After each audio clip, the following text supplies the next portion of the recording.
दुर्गा सप्तशती के अंतर्गत आज हम 11वें अध्याय को पढ़ेंगे। ऋषि कहते हैं, देवी के द्वारा वहां महादैत्यपति शुंभ के मारे जाने और इंद्र आदि देवता अग्नि को आगे करके उन कात्यायनी देवी की स्तुति करने लगे। उस समय अभीष्ट की प्राप्ति होने से उनके मुख कमल दमक उठे थे और उनके प्रकाश से दिशाएं भी जगमगा उठी थी। देवता बोले, शरणागत का पीड़ा दूर करने वाली देवी, हम पर प्रसन्न हो। संपूर्ण जगत की माता प्रसन्न हो। विश्वेश्वरी, विश्व की रक्षा करो। देवी, तुम ही चराचर जगत की अधीश्वरी हो। तुम इस जगत का एकमात्र आधार हो, क्योंकि पृथ्वी रूप में तुम्हारी ही स्थिति है। देवी, तुम्हारा पराक्रम अलंघनीय है। तुम ही जल रूपा में स्थित होकर संपूर्ण जगत को तृप्त करती हो। तुम अनंत बल संपन्न वैष्णवी शक्ति हो। इस विश्व के कारण भूता परामाया हो। देवी, तुमने इस समस्त जगत को मोहित कर रखा है। तुम्हें प्रसन्न होने पर इस पृथ्वी पर मोक्ष की प्राप्ति कराती हो। देवी, संपूर्ण विद्याएं तुम्हारे ही भिन्न भिन्न स्वरूप हैं। जगत में जितनी स्त्रियां हैं, वे सब तुम्हारी ही मूर्तियां हैं। जगदम्बे, एकमात्र तुमने ही विश्व को व्याप्त कर रखा है। तुम्हारी स्तुति क्या हो सकती है? तुम तो स्तवन करने योग्य पदार्थों से परे एवं परावाणी हो। जब तुम सर्व स्वरूपा देवी स्वर्ग तथा मोक्ष प्रदान करने वाली हो, तब इसी रूप में तुम्हारी स्तुति हो गई। तुम्हारी स्तुति के लिए इससे अच्छी उक्तियां और क्या हो सकती हैं? बुद्धि रूप से सब लोगों के हृदय में विराजमान रहने वाली तथा स्वर्ग एवं मोक्ष प्रदान करने वाली नारायणी देवी, तुम्हें नमस्कार है। कला, काष्ठा आदि के रूप से क्रमशः परिणाम अवस्था परिवर्तन की ओर ले जाने वाली तथा विश्व का उपसंहार करने में समर्थ नारायणी, तुम्हें नमस्कार है। नारायणी, तुम सब प्रकार का मंगल प्रदान करने वाली हो, मंगलमयी हो, कल्याणदायिनी शिवा हो, सब पुरुषार्थों को सिद्ध करने वाली, शरणागत वत्सला, 3 नेत्रों वाली एवं गौरी हो, तुम्हें नमस्कार है। तुम सृष्टि, पालन और संहार की शक्तिभूता सनातनी देवी, गुणों का आधार तथा सर्व गुणमयी हो। नारायणी, तुम्हें नमस्कार है। शरण में आए हुए दीनों और पीड़ितों की रक्षा में संलग्न रहने वाली तथा सबकी पीड़ा दूर करने वाली नारायणी देवी, तुम्हें नमस्कार है। नारायणी, तुम ब्रह्माणी का रूप धारण करके हंसों से जुते हुए विमान पर बैठती तथा कुश मिश्रित जल छिड़कती रहती हो, तुम्हें नमस्कार है।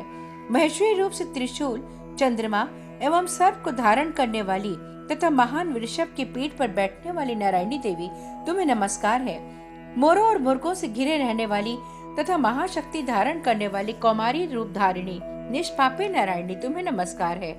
शंख, चक्र, गदा और शांग धनुष रूप उत्तम आयुधों को धारण करने वाली वैष्णवी शक्ति रूपा नारायणी, तुम प्रसन्न हो, तुम्हें नमस्कार है। हाथ में भयानक महाचक्र लिए और दाढ़ों पर धरती को उठाए वारे ही रूप धारिणी कल्याणमयी नारायणी, तुम्हें नमस्कार है। भयंकर नरसिंह रूपों से दैत्य के वध के लिए उद्योग करने वाली तथा त्रिभुवन की रक्षा में संलग्न रहने वाली नारायणी, तुम्हें नमस्कार है। मस्तक पर किरीट और हाथ में महावज्र धारण करने वाली, सहस्त्र नेत्रों के कारण उद्दीप्त दिखाई देने वाली, वृतासुर के प्राणों का अपहरण करने वाली इंद्र शक्ति रूपा नारायणी, तुम्हें नमस्कार है। शिवदूती रूप से दैत्यों की महती सेना का संहार करने वाली, भयंकर रूप धारण और तथा विकट गर्जना करने वाली नारायणी, तुम्हें नमस्कार है। दाढ़ों के कारण विकराल मुख वाली मुंडमाला से विभूषित मुंडमर्दिनी चामुंडा रूपा नारायणी, तुम्हें नमस्कार है। लक्ष्मी, लज्जा, महाविद्या, श्रद्धा, पुष्टि, स्वधा, ध्रुवा, महारात्रि तथा महाअविद्या रूपे नारायणी, तुम्हें नमस्कार है। मेघा, सरस्वती, वरा, भूति, बाभ्रवी, तामसी, नियता तथा ईशा रूपिणी नारायणी, तुम्हें नमस्कार है। सर्व स्वरूपा सर्वेश्वरी तथा सब प्रकार की शक्तियों संपन्न दिव्य रूपा दुर्गे देवी, सब भयों से हमारी रक्षा करो, तुम्हें नमस्कार है। कात्यायनी, ये 3 लोचनों से विभूषित तुम्हारा सौम्य मुख सब प्रकार के भयों से हमारी रक्षा करे, तुम्हें नमस्कार है। भद्रकाली, ज्वालाओं के कारण विकराल प्रतीत होने वाला, अत्यंत भयंकर और समस्त असुरों का संहार करने वाला तुम्हारा त्रिशूल भय से हमें बचाए, तुम्हें नमस्कार है। देवी, जो अपनी ध्वनि संपूर्ण जगत को व्याप्त करके दैत्यों की तेज नष्ट किए देता है, वह तुम्हारा घंटा हम लोगों की पापों से उसी प्रकार रक्षा करे जैसे माता अपने पुत्रों की बुरे कर्मों से रक्षा करती है। चंडिके, तुम्हारे हाथों में सुशोभित खड्ग जो असुरों के रक्त और चर्बी से चर्चित है, हमारा मंगल करे, हम तुम्हें नमस्कार करते हैं। देवी, तुम प्रसन्न होने पर सब रोगों को नष्ट कर देती हो और कुपित होने पर मनोवांछित सभी कामनाओं का नाश कर देती हो। जो लोग तुम्हारी शरण में जा चुके हैं, उन पर विपत्ति तो आती ही नहीं। तुम्हारे शरण में गए हुए मनुष्य दूसरों को शरण देने वाले हो जाते हैं। देवी अंबिके, तुमने अपने स्वरूप को अनेक भागों में विभक्त करके नाना प्रकार के रूपों से जो इस समय इन धर्मद्रोही महादैत्यों का संहार किया है, वह सब दूसरी कौन कर सकती थी।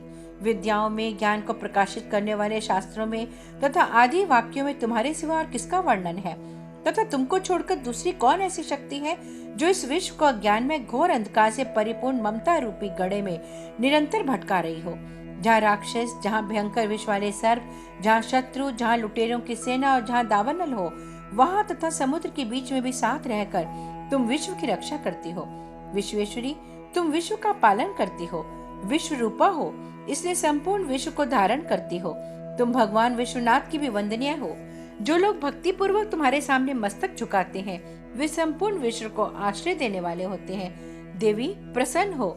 जैसे इस समय असुरों का वध करके तुमने शीघ्र ही हमारी रक्षा की है, उसी प्रकार सदा हमें शत्रुओं के भय से बचाओ।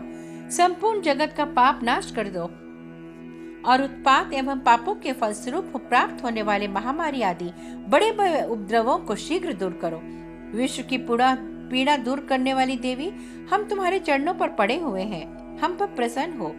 त्रिलोक निवासियों की पूजनीय परमेश्वरी, सब लोगों को वरदान दो। देवी बोली, देवताओं, मैं वर देने को तैयार हूँ। तुम्हारे मन में जिसकी इच्छा हो वह वर मांग लो। संसार के लिए उपकारक वर को वह अवश्य दूंगी। देवता बोले, सर्वेश्वरी, तुम इसी प्रकार तीनों लोकों की समस्त बाधाओं को शांत करो और हमारे शत्रुओं का नाश करती रहो। देवी बोली, देवताओं, वैवस्वत मनवंतर के 28वें युग में शुंभ और निशुंभ नाम के 2 अन्य महादैत्य उत्पन्न होंगे। तब मैं नंद गोप के घर में उनकी पत्नी यशोदा के गर्भ से अवतीर्ण होकर विंध्याचल में जाकर रहूंगी और उक्त दोनों असुरों का नाश करूंगी।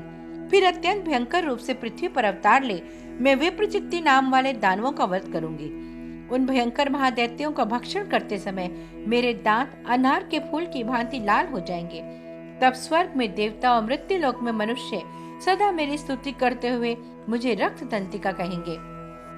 फिर जब पृथ्वी पर 100 वर्ष के लिए वर्षा रुक जाएगी और पानी का अभाव हो जाएगा, उस समय मनियों के स्तवन करने पर मैं पृथ्वी पर अयोनिजा रूप में प्रकट होंगी और 100 नेत्रों से मुनियों को देखूंगी। अतः मनुष्य शताक्षी इस नाम से मेरा कीर्तन करेंगे। देवताओं, उस समय मैं अपने शरीर से उत्पन्न हुए शाकुन द्वारा समस्त संसार का भरण पोषण करूंगी। जब तक वर्षा नहीं होगी तब तक वे शाक ही सबके प्राणों की रक्षा करेंगे। ऐसा करने के कारण पृथ्वी पर शाकंभरी के नाम से मेरा ख्याति होगी।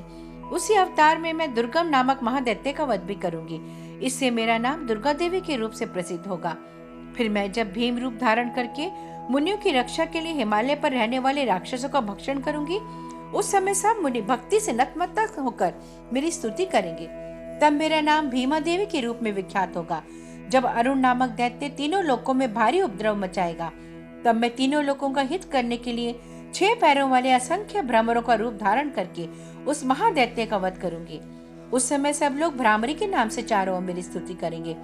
इस प्रकार जब जब संसार में दानवी बाधा उपस्थित होगी, तब तब अवतार लेकर मैं शत्रुओं का संहार करूंगी। इस प्रकार श्री मार्कंडेय पुराण में सार्वणिक मनवंतर की कथा के अंतर्गत देवी महात्म्य में देवी स्तुति नामक 11वां अध्याय पूरा हुआ।